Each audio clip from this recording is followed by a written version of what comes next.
খেলা মানেই বিশুদ্ধ বিনোদন, টান টান উত্তেজনায় ঠাসা অন্যরকম এক আবেগী অনুভূতি। আর সেই খেলা নিয়েই আমাদের বিশেষ আয়োজন, খেলা নিয়ে খেলা। আমন্ত্রণ সবাইকে, সঙ্গে আছে আব্দুল্লাহিরা। আমাদের আজকের বিষয় নিউজিল্যান্ড সফরে টাইগারদের হাল। এ নিয়ে কথা বলতে আছেন দুই সাবেক ক্রিকেটার। আমাদের সঙ্গে আছেন জাতীয় দলের সাবেক ক্রিকেটার এনামুল হক মনি এবং আমাদের সঙ্গে আছেন জাতীয় দলের সাবেক অধিনায়ক মোহাম্মদ আশরাফুল। দুজনকে স্বাগত। ধন্যবাদ। আমরা শুরু করতে চাই এনামুল হক মনি, আপনাকে দিয়েই। নিউজিল্যান্ড সফরে টাইগারদের হাল অবশ্যই বেহাল, মানে আপনি কি বলবেন? আমরা খুব একটা যেটা প্রত্যাশা করেছিলাম এবার, যে নিউজিল্যান্ডকে বাংলাদেশের মাটিতে পেলে আমরা যেভাবে হারাই, নিউজিল্যান্ডের উইকেট দেখলাম যে আপনি অবশ্যই লক্ষ্য করেছেন, নিউজিল্যান্ড উইকেট আসলে ব্যাটিং ফ্রেন্ডলি উইকেট মনে হয়েছে। বোলাররা খুব একটা ফায়দা পাচ্ছিল না। আবার বাংলাদেশ যখন মানে ব্যাট করছিল তখন মনে হচ্ছিল যে ব্যাট করাটা কঠিন বা শর্ট সিলেকশনটা হয়তো ভুল করছিল। কি বলবেন, হালটা কেমন? ধন্যবাদ। আসলে আমি মনে করি যে বাংলাদেশের জন্য এই ট্যুরটা খুবই ইম্পর্টেন্ট এবং ঠিক সময় উপযোগী একটা ট্যুর বাংলাদেশ চুজ করেছে, বিকজ তারপরে ওয়ার্ল্ড কাপ খেলতে যাবে এবং সিমিলার কন্ডিশনে ইংল্যান্ডে খেলবে ওয়ার্ল্ড কাপ। তো এটার জন্য যে প্রস্তুতিটা দরকার, এটার জন্য সবচেয়ে ভালো ভেনিউ এটাই নিউজিল্যান্ড। আর হালের কথা যেটা বললেন, আসলে ওদের পিচগুলি আমরা সবসময় দেখেছি, জানি যে ভেরি স্পোর্টিং উইকেট, বোলারদের জন্য খুবই হেল্পফুল এবং ব্যাটসম্যানদের জন্য হেল্পফুল যদি আপনার টেকনিক এবং আমরা লাক ভালো থাকে। আর যেটা বলছেন যে আমাদের ব্যাটসম্যানরা যখন বল করে বা ব্যাট করে, আমাদের সেই ধরনের পেস, যে পেসটা দরকার এই উইকেটে বল করার জন্য এবং তাদের প্রতিপক্ষকে বিপদে ফেলার জন্য, আমার মনে হয় সেই জায়গায় পেসের একটু ঘাটতি আছে আমাদের। আর ওদের পেসটা পক্ষান্তরে আমাদের চেয়ে ইটস মাচ বেটার। তারা স্পিডি, তারা টল, বাউন্স বেটার। আর আমরা স্বভাবত একটু বাউন্সের এগেনস্টে, ওয়ার্ল্ডের সব ব্যাটসম্যানরাই পেস এবং বাউন্সের এগেনস্টে স্বাচ্ছন্দ্য বোধ করে না। তো এই পরিপ্রেক্ষিতে যদি দেখেন, আমাদের ব্যাটিংটা এখানে এস্টাবলিশড হচ্ছে না, বিকজ অফ টপ 4 বা 5 থেকে রানটা আসতেছে না। যা রান আসতেছে দুইটা ম্যাচে আপনার মিডল অর্ডার থেকে। সো আমার মনে হয় এই দিকে বাংলাদেশ কনসেন্ট্রেট করে ব্যাটসম্যানরা এবং বোলাররা, যে পেস এবং লাইন লেন্থের উপরে কনসিস্টেন্টলি যদি বল হিট করে যেতে পারে, তাহলে প্রতিপক্ষকে বিপদে ফেলতে পারবে এবং প্রতিপক্ষের বোলিংকে খুব ধৈর্যের সাথে মোকাবেলা করে আর্লি উইকেট না ফেলে, উইকেট না খুইয়ে যদি রান করতে পারে বোর্ডে, আমার মনে হয় বাংলাদেশ কামব্যাক করতে পারবে থার্ড ম্যাচে।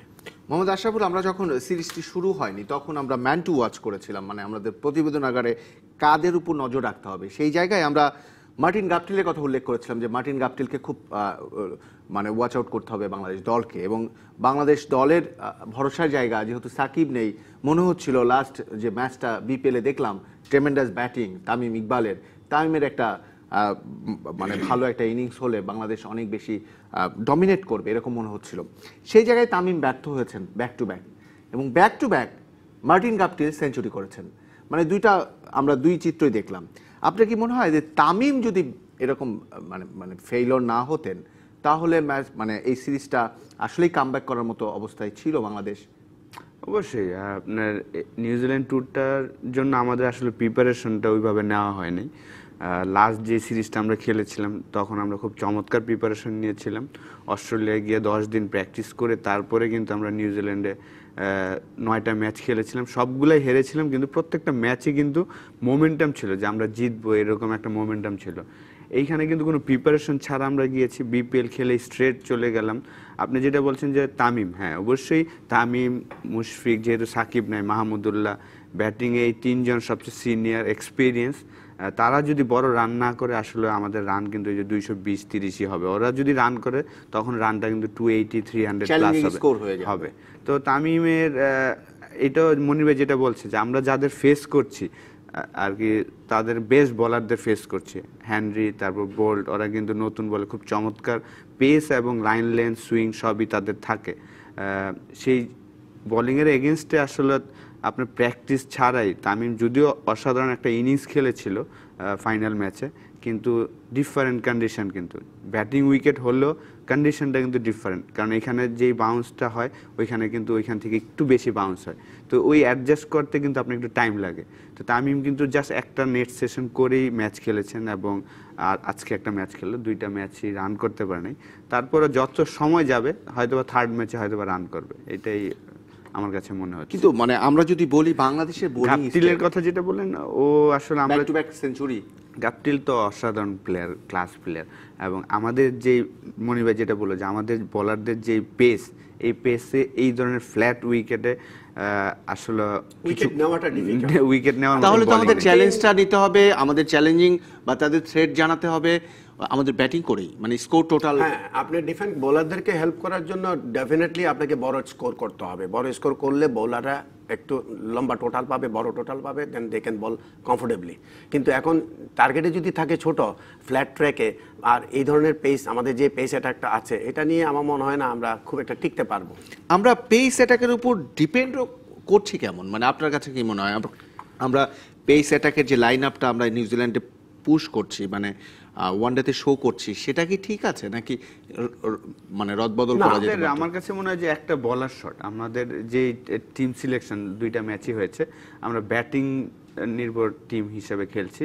এখানে কিন্তু আমাদের বোলিং একটা শট, কারণ আপনি এই ধরনের ফ্ল্যাট উইকেটে বলার শট, আর 5 নাম্বার বলার আপনার সাব্বির, মাহমুদুল্লাহ এবং সৌম্য সরকার, এই Not তিনজনকে acceptable। নিয়ে এই ফ্ল্যাট উইকেটে আসলে, এবং মিরাজ সেখানে আসলে কতটা এফেক্টিভ হবে আমি জানি না, কারণ এই ফ্ল্যাট উইকেটে মাশরাফি চমৎকার বল করে, কিন্তু এই ধরনের ফ্ল্যাট উইকেটে যদি কোনো হেল্প না থাকে তারও উইকেট পাওয়াটা ডিফিকাল্ট। তাই হচ্ছে আর কি। হ্যাঁ, তো একমাত্র থ্রেড বলার হিসেবে যদি দেখি যে আপনার মুস্তাফিজ আর সাইফুদ্দিনও যেই ধরনের আর কি, হয়তোবা আমরা যেটা আশা করি যে যেটা আশা করে যে নতুন বলে একটু সুইং হবে, কিন্তু ওইখানেও যদি সে 2 ওভার 3 ওভারে রান দিয়ে ফেলে, তখন কিন্তু ক্যাপ্টেন কন্টিনিউ করতে পারবে না। এক্স্যাক্টলি, তো এই জায়গায় আমার মনে হয় যে রুবেলকে অনেকটা মিস হচ্ছে। এক্স্যাক্টলি এই কথা অনেকেই বলছেন। আমার মনে হয় যে আমরা যখন ফ্ল্যাট ট্র্যাকে খেলবো যে ম্যাচটা, তখন আমার মনে হয় ব্যাটসম্যানের বেশি লম্বা ব্যাটিং না নিয়ে একটা ব্যাটসম্যান কাট ডাউন করে একটা এডিশনাল বোলার নেওয়া উচিত, কারণ ফ্ল্যাট ট্র্যাকে যে কেউ ব্যাট করে রান করে দিতে পারার সম্ভাবনা বেশি, মানে সবাই কম বেশি কন্ট্রিবিউট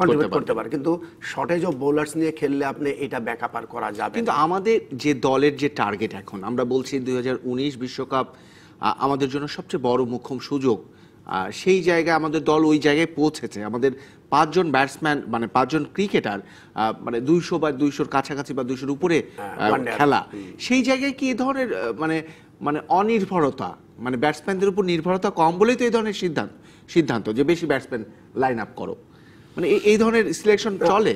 আসলে ব্যাটসম্যানের উপর কনফিডেন্স কম না, আসলে টিম ম্যানেজমেন্ট সবসময় চায় যে লম্বা ব্যাটিং লাইন আপ নিয়ে খেললে, অলরাউন্ডার বেশি নিয়ে তাহলে খেললে। তো অবশ্যই আপনার উপর আমি নির্ভর কম করি বলেই যে আপনার ব্যাকআপ আরেকজনকে দিচ্ছি। সেটা এভাবে না বলে যদি আমি মনে করি যে টু মেনি অলরাউন্ডার্স, কারণ অলরাউন্ডার বেশি নিয়ে খেললে আপনার ব্যাটিং বোলিংয়ের 2টা সাপোর্ট পাওয়া যায়, তো একজন ফেল করলে আরেকজনের কাছ থেকে সাপোর্ট পাওয়া যাবে। বাট কিছু কিছু ক্ষেত্রে ক্রিকেটে স্পেশালিস্ট দরকার। এক্স্যাক্টলি, তা আমার মনে হয় সেই স্পেশালিস্টের কথাটা আমি আর আশাবুল বলতে চেষ্টা করেছি, যে একেবারেই জেনুইন 5টা বোলার, 6টা ব্যাটসম্যান, জেনুইন ব্যাটসম্যান। হ্যাঁ, রাইট। কিন্তু এখন হাফ বোলার যারা আমরা লিগে সাকসেসফুল, যাদের কথা আশাফুল বললো যে সাব্বির বা সৌম্য, আমরা কিন্তু লিগে ওরা বল করতে দেখতে অভ্যস্ত না, অতটা অভ্যস্ত না, অতটাও না। কিছু কিছু লিগেও বল করে। আমরা যখন মাঠে যাই তখন দেখি কিছু কিছু বোলিং হয়তো করে, বাট ধরেই নিলাম লিগে করে, কিন্তু ওই ধরনের কন্ডিশনে, international mood, international flavour, main অচেনা কন্ডিশন, উইকেটটা তক্তা উইকেট, হ্যাঁ, ওই পিচের কন্ডিশন, ওয়েদার কন্ডিশন, এবং এগেইনস্ট কাকে বল করছি, কোন প্লেয়ারগুলিকে বল করছি, আমি ঢাকার লিগের প্লেয়ারকে বল করছি নাকি ইন্টারন্যাশনাল ক্রিকেটারদের বল করছি, দিস ইজ ভেরি ইম্পর্টেন্ট। আরেকটি বিষয়, যে বিষয়টি খুবই গুরুত্ব পাচ্ছে, এখানে আমিনুল ইসলাম বুলবুল আমাদের সঙ্গেও কথা বলেছেন, অন্যান্য জায়গায় কথা বলেছেন, প্রায় একই রকম, যে অচেনা কন্ডিশনটা মানে গুরুত্ব কম এবার, কারণ বাংলাদেশ অনেক অভিজ্ঞ দল। সেই জায়গায় যে বিষয়টি গুরুত্বপূর্ণ সেটি হলো যে বাংলাদেশ আসলে মানসিকভাবে দৃঢ় হতে হবে যে আমরা জিততে পারি, আমরা জিতবো, আমাদের সামর্থ্য আছে। সেটা আসলে আমরা কম দেখছি, মানে ম্যাচের মধ্যে উইকেটে লাইক ভালোভাবে যে পর্যবেক্ষণ করে ব্যাট করা, যার যতটুকু ব্যাটিং দায়িত্ব, পাশাপাশি ফিল্ডিং যখন করছে, ফিল্ডিংয়ের মিস ফিল্ডিংগুলো এমন মনে হচ্ছে যে অপেশাদার আচরণের মতো। এটাও কি আপনার চোখে পড়েছে? আসলে ওইভাবে কনফিডেন্স আমার কাছে মনে হয়নি। যাওয়ার আগে মাশরাফিও তার ইন্টারভিউতে শুনেছি যে আসলে আমরা লাস্ট টাইম প্রিপারেশন নিয়ে যাওয়ার পরে আমরা রেজাল্ট পাইনি, এবার প্রিপারেশন ছাড়া যদি আমরা রেজাল্ট পাই তাহলে তো ডিফারেন্ট কথাই হবে।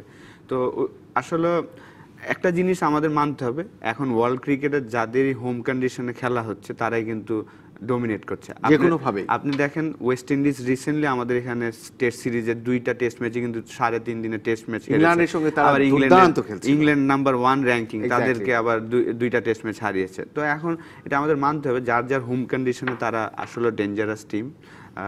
তারপর যে ধরনের উইকেট ছিল, আপনি যেটা বললেন যে আমাদের মুশফিক তারপর তামিম, মাহমুদুল্লাহ, ওরা অলমোস্ট 150+ ওয়ানডে ম্যাচ মুশফিক তো এই ম্যাচে 200তম ওয়ানডে খেললেন।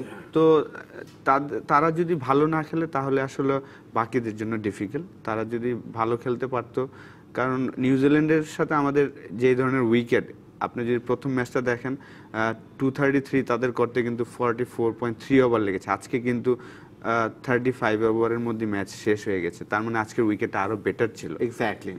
তো এই ধরনের উইকেট আপনার রান করতে হবে যদি আগে ব্যাটিং করেন, আর যেটাই করেন আপনার বোলিংও যদি করেন আপনি ওদের যত কম রানে রাখতে পারেন, কারণ ওরা কম রান করলেও 280 নিচে করবে না আমার কাছে মনে হয়। আমার মনে হয় বোলিং করতে গেলে এই ধরনের ফ্ল্যাট ট্র্যাকে ডট বলের সংখ্যাটা বাড়াইতে হবে বোলারদের ডট বলের সংখ্যা বাড়াতে পারলে স্কোর টোটালটা কম। এক এন্ডে যদি ডট বল করতে থাকেন, অন্য দুই এন্ডে যদি ডট বলের চেষ্টা করে, কোনো এন্ডে না কোনো এন্ডে উইকেট বোলার পেয়ে যাবে। কিন্তু সবাই যদি চেষ্টা করি যে উইকেট নিতে হবে, অল আউট করতে হবে, তাহলে কিন্তু রান হয়ে যাবে 400। এক্স্যাক্টলি, মানে কৌশলগত দিকটাও একটু পরিবর্তন আনা প্রয়োজন। আমার কাছে মনে হয় যে আমরা প্রথম ওয়ানডের দেখেছিলাম মার্টিন গাপটিল সেঞ্চুরি, মানে নট আউট ছিলেন এই ইনিংসে, তিনি মানে আউট হয়েছেন, কিন্তু তিনি যা করেছেন তাতে তো, আর আমি যতক্ষণ খেলা মানে আমি দেখলাম, মানে উইকেট থেকে আসলে বোলাররা ব্যাটসম্যানকে বিটই দিতে পারছে না। মানে এটা তো আসলে একটা কেমন মনে হয় যে একটা চমৎকার উইকেট আসলে। আমি বলছি যে কনফিডেন্স কি এই ধরনের সিরিজ খেলে কমে যাবে টাইগারদের? না, কমবে না, কিন্তু টাফ, কারণ সেম কন্ডিশনই কিন্তু ওয়ার্ল্ড কাপটা হবে। তো আপনার যদি দেখেন চ্যাম্পিয়ন্স ট্রফিতে আমরা নিউজিল্যান্ডকে হারিয়েছিলাম, কিন্তু তার আগে কিন্তু সবগুলো ম্যাচই কিন্তু আমরা খুব বাজেভাবে হেরেছিলাম। হারিয়েছিলাম মানে খুব একটা, নিউজিল্যান্ডের সাথে আমরা উইন করেছিলাম বিকজ অফ ওদিন কিন্তু উইকেটে একটু হেল্প ছিল, ডজি ওয়েদার ছিল, কার্ডিফে ছিল।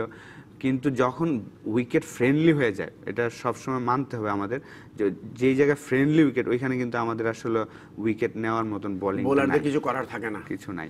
সেই জায়গায় ব্যাটসম্যানদের কথা বললেও তো একই হয়, যে উইকেট যদি একেবারে ব্যাটিং ওরিয়েন্টেড বা ফ্রেন্ডলি হয়, ব্যাটিং ফ্রেন্ডলি, সেই জায়গায় ব্যাটসম্যানকে স্কোর টোটালটা একদম ভালো একটা চ্যালেঞ্জিং করতে হবে, সেই জায়গাও তো আমরা দুর্বল।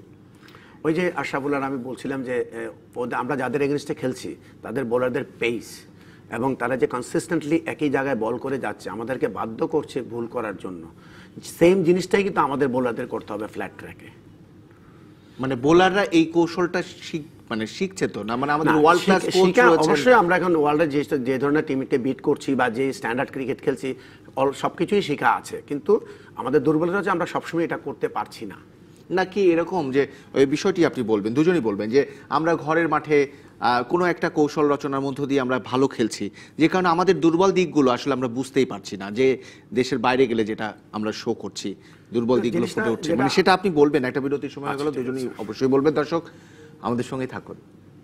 দর্শক আপনারা দেখছেন খেলা নিয়ে খেলা, স্বাগত আরও একবার। আমরা আলোচনা করছি নিউজিল্যান্ড সফরে বাংলাদেশ ক্রিকেট দলের হাল নিয়ে। আমাদের সঙ্গে আছেন মোহাম্মদ আশরাফুল এবং এনামুল হক মনি।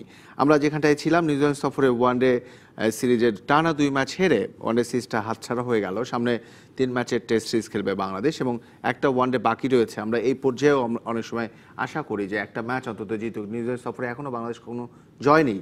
তো সেই জায়গায় আমরা যেখানে আলোচনা করছিলাম যে বিষয়গুলো নিয়ে, বোলারদেরই আসলে কন্ট্রিবিউশনটা বেশি চোখে পড়ছে আশরাফুল, নাকি মানে কন্ট্রিবিউশন তাদের পোর কন্ট্রিবিউশন, নাকি ব্যাটসম্যানদেরও ঠিকঠাক হওয়া দরকার?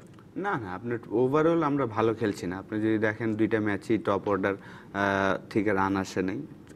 সৌম্য সরকার 2 ম্যাচেই স্টার্ট পেয়েছে কিন্তু বড় করতে পারেনি, 30 এবং 22 রান করেছে। এই জায়গাটাই ডিফারেন্ট তৈরি করছে। যদি সেই 30 আর 22টাকে 100, এই ধরনের উইকেটে তো সৌম্য সরকার ভালো খেলার মতো না। হ্যাঁ, ফার্স্ট ম্যাচে তো অসাধারণ ব্যাটিং করেছে, ছবির মতন ব্যাটিং করেছে, কিন্তু ক্যারি করতে পারেনি জিনিসটা। আজকেও ভালো ব্যাটিং করেছে। এই জায়গায় ডিফারেন্ট তৈরি করছে যে টপ অর্ডার থেকে যদি একজন বড় ইনিংস খেলতো 80, 100 এই ধরনের, তাহলে কিন্তু স্কোরটা অটোমেটিক 280 to 300-এর কাছাকাছি সম্ভব, যেই ধরনের উইকেট নিউজিল্যান্ডে আমরা দেখে আসছি।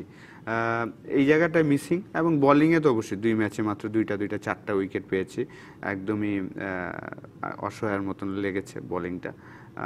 এবং একটু আনলাকিও আমি বলবো যে আমাদের ফাস্টেস্ট বোলার রুবেল হোসেন, সে চমৎকার ফর্মে ছিল বিপিএলও, তার আগেও, কিন্তু লাস্ট কয়েকটা সিরিজে কিন্তু তাকে 11-এ দেখা যাচ্ছে না। জিম্বাবুয়ের সাথেও কিন্তু একটা ম্যাচও খেলে নাই।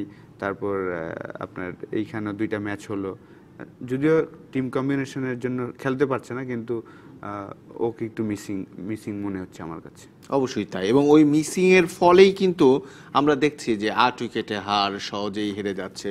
টোটাল 220 বা 32 বা যাই করুক না কেন, সেটা সহজ টার্গেট হচ্ছে, মনে হচ্ছে যে এনাফ টার্গেট না, এনাফ স্কোর না। এনাফ না, মানে এই দেখে মনে হচ্ছে যে 300 দিলেও এনাফ হইতো না, মানে বোলিং এর যে আমরা মনে হয় 300 দিলে ডিফারেন্ট, মানে আমি মনে হচ্ছে যে বোলিং এর যে অবস্থা বাংলাদেশের, যে যেভাবে বোল করছে, যেভাবে উইকেট পাচ্ছে, সেই জায়গায় বলা হচ্ছে, মানে সেই জায়গায় কনফিডেন্স আপনারও তো অবশ্যই কম, যে টোটাল কতই হলে কি করতে বাংলাদেশ। না আসলে আমি এখানে একটু ডিফার করবো আপনার সাথে, যে 300 রান ইজ 300 রান।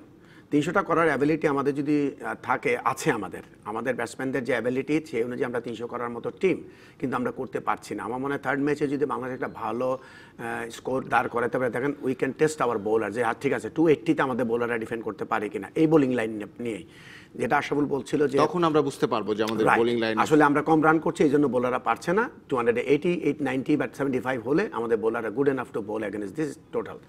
আশাফুল যেটা বলছিল যে সৌম্য বা তামিম যারা ওপেনার হিসেবে খেলছে, টপ অর্ডারে খেলছে, সৌম্য স্টার্ট করছিল ভালো, কিন্তু বল করতে পারে না ইনিংসটা।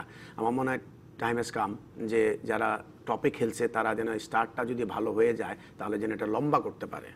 কারণ কাউকে না কাউকে টপ থেকে ইনিংসটা লম্বা করতে হবে to help the middle orders and end it up in a good total. আমরা যদি আপনি আর্লি আউট হয়ে যাও, যেমন তামিম, আমি তামিম ইকবালের কথা বলতে চাই, লিটন দাসের কথা বলতে চাই। ওরা দুই ম্যাচই আউট হয়েছে 1-1-5 করে, আর্লি আউট হতেই পারে আপনার, কিন্তু যারা সেট হয় লাইক 30-22 করে যারা আউট হয়, তারা কিন্তু ক্রাইম না, করছে। কিন্তু আমি বলতে চাচ্ছি যে আর্লি আউট হতেই পারে, কিন্তু ভালো আর্লি bowling আউটের টা। যে মানে সিম্পটম যেভাবে আউট হচ্ছে, সেটা কতটা পেশাদারিত্বের জায়গায় আপনি মানছেন, এবং পাশাপাশি আর্লি আউট মানে এই ধরনের উইকেটে এই ধরনের ব্যাটসম্যান আর্লি আউট হবেন কেন? মানে না, আপনি যদি দেখেন দুইটা ব্যাটসম্যান কিন্তু ভালো বল আউট হয়েছে। আপনি তামিমের আউটে যদি দেখেন, চমৎকার বল ছিল, অফ স্টাম্প থেকে সুন্দর করে বাইরে হচ্ছিল এবং কিপারের কাছে আউট হয়েছে। লিটনও অসাধারণ একটা ডেলিভারিতে আউট হয়েছে। আর্লি ওপেনিং যাদের, ওদের যে বোলিং, ওই বোলিং 1-2টা উইকেট পড়তেই পারে, কিন্তু যারা সেট হয় লাইক সৌম্য যেভাবে ব্যাটিং করছে, তাদের আরো স্কোরটাকে ডেভেলপ করতে হবে, তাদের দায়িত্ব নিতে হবে। কারণ সবাই কিন্তু ক্রিকেটে কিন্তু সবাই রান করুন, 2 জন রান করবে, ওই রানটাই কিন্তু 280-300-এ নেবে। তো ওই জায়গাটাই মিসিং, রান করছে কিন্তু বড় রান করছে না, এটাই মিসিং হচ্ছে। সেই জায়গায় মুশফিকুর রহিম বা মাহমুদুল্লাহ, ওনারাও তো দায়িত্ব নিলে স্কোরটা সেটাই, লম্বা আজকে হতে মুশফিক পারতেন। যেমন 22 রান 23 রান করেছিল, ওইখানেও যদি সে বড় রান করতে পারতো, তাহলে হয়তো বা টিমের স্কোরটা আরো বেশি হতো। তো এইটাই নেক্সট ম্যাচে যারা সেট হবে, একটু টাইম লাগবে, কারণ দেখেন না আমাদের প্রিপারেশন ছাড়া যত ব্যাটিং ফ্রেন্ডলি উইকেটই হোক, আর এই ধরনের বোলিং আমরা কিন্তু খেলে অভ্যস্ত না, এটা আপনাকে মানতে হবে। আমাদের মানে আমাদের গতি, আমাদের ফাস্টেস্ট বোলার রুবেল হোসেন, একটা তাসকিন, 2 জন, আমাদের কিন্তু ওদের এই 4টা বলারের মধ্যে কিন্তু 3 জনই 145 প্লাস করে, একজন বল করে 150-এ। আমরা কিন্তু কোনো ব্যাটসম্যানই আমরা 150-এ খেলে অভ্যস্ত না, নেগোশিয়েট হওয়াটা একটু টাইম লাগবে আপনার। তারপরে নিউজিল্যান্ডের কন্ডিশন অলওয়েজ ওদের হোমকেই ফেভার করে, নাম্বার 1। নাম্বার 2, যারা ভিজিটিং টিম যায়, ওরা কিন্তু এটার সাথে অ্যাডজাস্ট করতে করতে কিন্তু সিরিজ শেষ হয়ে যায়। ভিজিটিং টিম নিউজিল্যান্ডে গিয়ে আপনার কন্ডিশনকে অ্যাডজাস্ট করতে করতে সিরিজের অর্ধেক শেষ হয়ে যায়, যেটা কিনা আগে শ্রীলঙ্কাতে হতো, যে ওই হট কন্ডিশনটা অ্যাডজাস্ট করতে করতে শ্রীলঙ্কা সিরিজ জিতে বসে আছে বা অর্ধেক জিতে বসে আছে। সো এই জিনিসটা আসলে যেটা বলছে, যে আসলে একে তো বিপিএল খেলে গেছি T20-র মেজাজে, তার মধ্যে আমাদের কন্ডিশনে, তারপরে হঠাৎ করে টিম গেছে, প্লেয়াররা 2-3 ভাগে গিয়ে তারপরে এখানে একটা মোটিভেশন একসাথে হওয়ার। আমার কাছে যেটা মনে হয়, আমার ব্যক্তিগত পর্যবেক্ষণে যেটা মনে হয়, যে মোহাম্মদ আশরাফুলের সঙ্গে বেশ মিল, আপনার সঙ্গে অবশ্যই মিল, সেটি হলো যে বাংলাদেশ দলের যে ব্যাটিং মানে যে স্ট্রেংথ, সেই জায়গায় যে অচেনা একটা মিনিমাম একটা অচেনা কন্ডিশন, উইকেটটা যতই ফেভারেবল হোক ব্যাটিং, তারপরে গতি আর সুইং সেটা অচেনা, সেই জায়গায় টোটাল স্কোর যা হচ্ছে, সেইটা বাংলাদেশের স্ট্রেংথ আছে বলেই হচ্ছে, না হলে আরো কম হতে পারতো।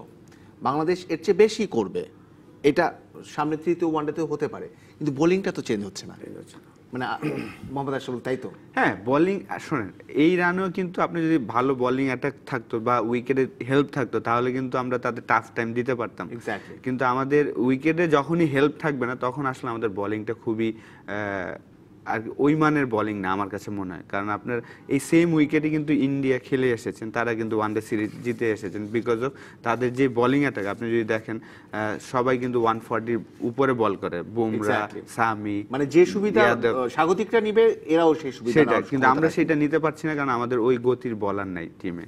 যে 11 খেলাচ্ছি আমরা, ওই 11-এর মধ্যে সাইফুদ্দিন 130-তে বল করে, মাশরাফি 130-তে বল করে, এবং মুস্তাফিজও 135 এরকম।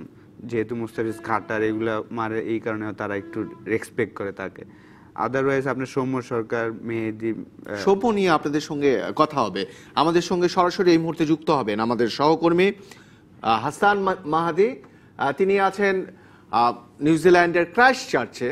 তিনি দ্বিতীয় ওয়ানডে ফলো করছিলেন এবং প্রথম ওয়ানডের জন্য নেপিয়ারেও ছিলেন। মাহাদি, আমার কথা অবশ্যই শুনতে পাচ্ছেন। আপনাকে আমাদের এই খেলা নিয়ে খেলায় আমন্ত্রণ।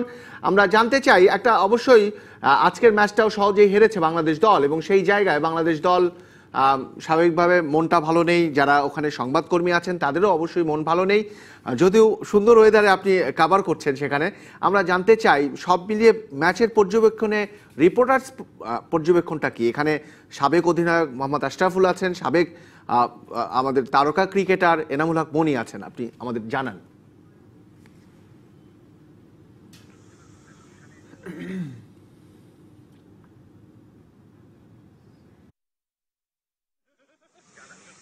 আপনাকে অনেক অনেক ধন্যবাদ। একই সাথে মোহাম্মদ আশরাফুল এবং এনামুল হক মনি, বাংলাদেশের দুই লেজেন্ডারি ক্রিকেটার, তাদেরকেও ধন্যবাদ জানাতে চাই এই মুহূর্তে।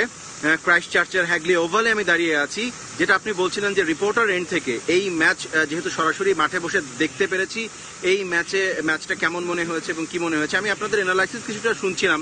যেটা মোহাম্মদ আশরাফুল বলছিলেন যে বাংলাদেশ দলে কুইকেস্ট বোলার খুব একটা নেই।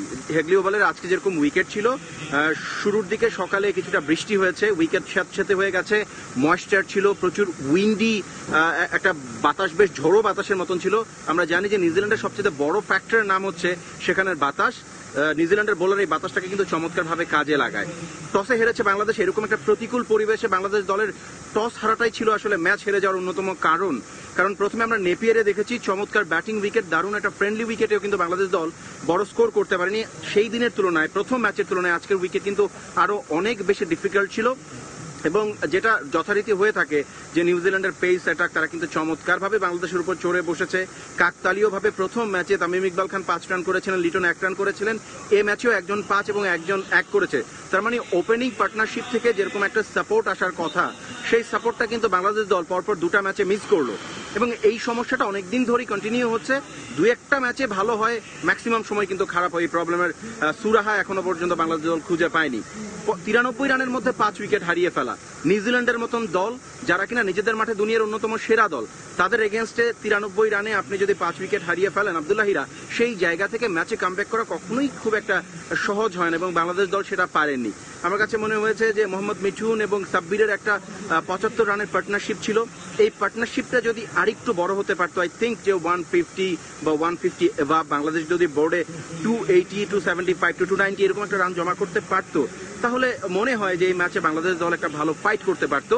যেহেতু বোর্ডে রানই ছিল মাত্র 223 এবং সেখানে মার্টিন গাপটিলের মতন ইনফর্ম ব্যাটসম্যান আছে, এবং কেন উইলিয়ামসন, রস টেলরের মতন আউটস্ট্যান্ডিং মোস্ট এক্সপিরিয়েন্স প্লেয়ার আছে, এবং নিজেদের মাঠ, নিজেদের কন্ডিশন, ধীরে সুস্থে ঠান্ডা মাথায় হেসে খেলে কিন্তু তারা গেমটাকে শেষ করেছে। আমার কাছে বারবারই মনে হয়েছে বাংলাদেশ দল এই কন্ডিশনে খেলার জন্য একদমই মানসিকভাবে তৈরি হয়ে আসতে পারেনি, যেটা কিনা আমরা আজকে বিসিবি সভাপতি নাজমুল হাসান পাপনের সাথে কথা বলছিলাম। তিনি এই কথাটা আমাদেরকে জানিয়েছেন যে বাংলাদেশ দল আসলে খুব একটা সময় পায়নি, বিপিএলটাকেও বাদ দেওয়া যাচ্ছিল না, দলকে আগে নিউজিল্যান্ডে পাঠানো যাচ্ছিল না, কন্ডিশনের সাথে বাংলাদেশ দল একদমই অ্যাডাপ্ট করতে পারেনি।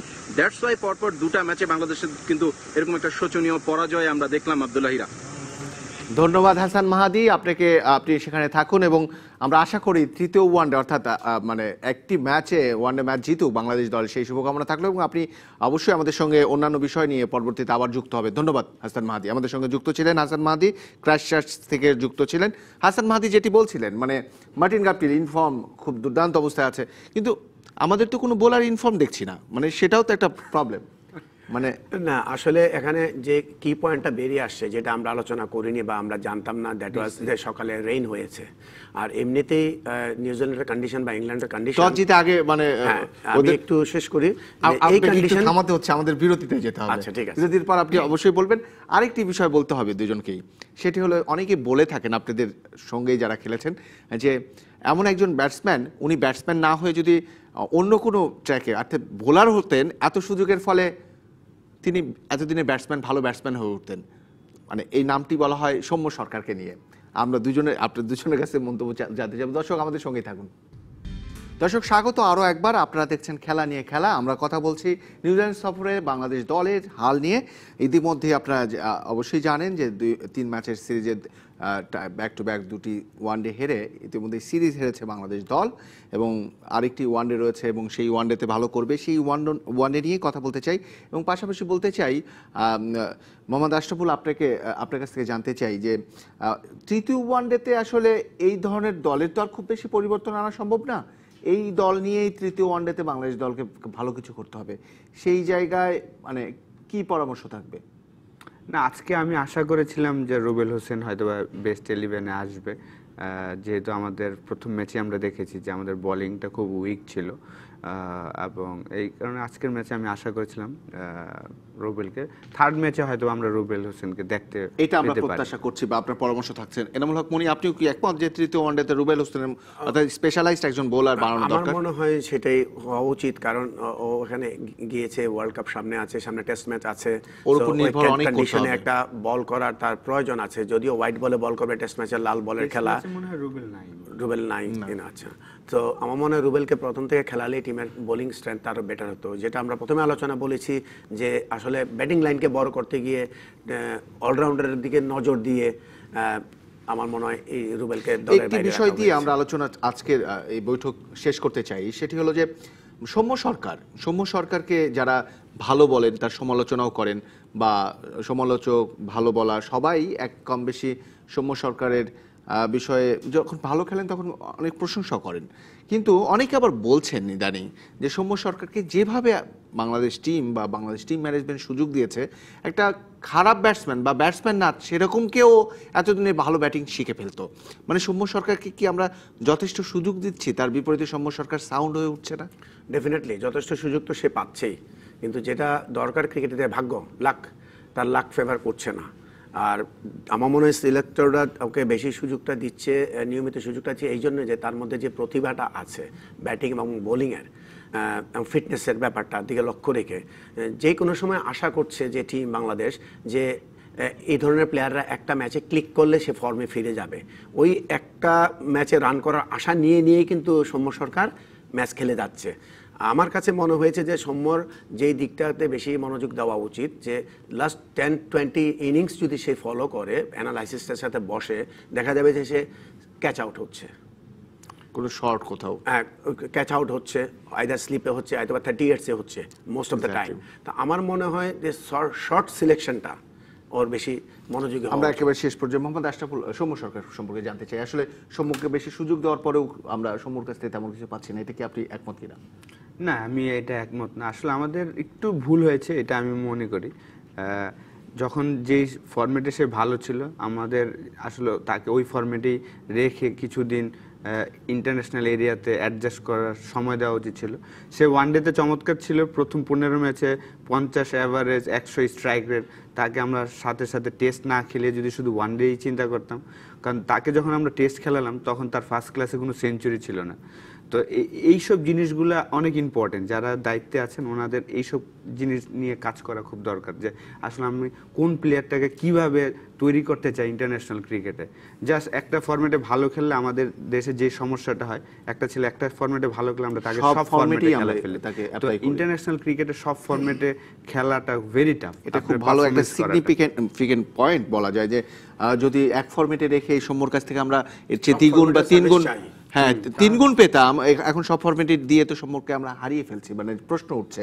অনেক ধন্যবাদ মোহাম্মদ আশরাফুল, অনেক ধন্যবাদ এনামুল হক মনি। আমরা এই বিষয় নিয়ে পরবর্তীতে আবার দেখা হবে, কথা হবে। দর্শক এতক্ষণ থাকার জন্য আপনাদেরও ধন্যবাদ।